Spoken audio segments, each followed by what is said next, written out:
ई गाय कारू के गंगा घाट में छूट गए तो गाय के शिकार करना है, गाय के मांस आय खाना है, आय गाय के खून रक्त पीना है।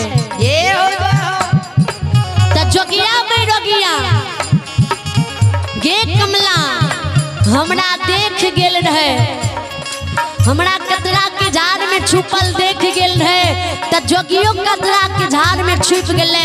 हम जे गाय के शिकार करे ले गाय पर दौड़ लिए तो कारू कतरा के झाड़ से बाहर भाग के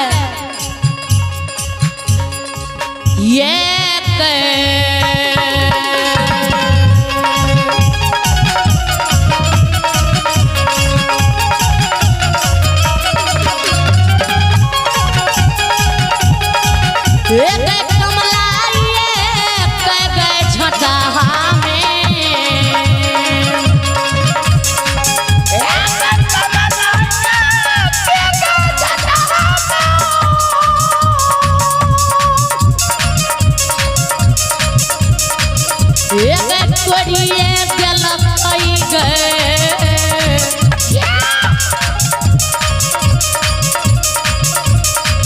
जोगिया रोगिया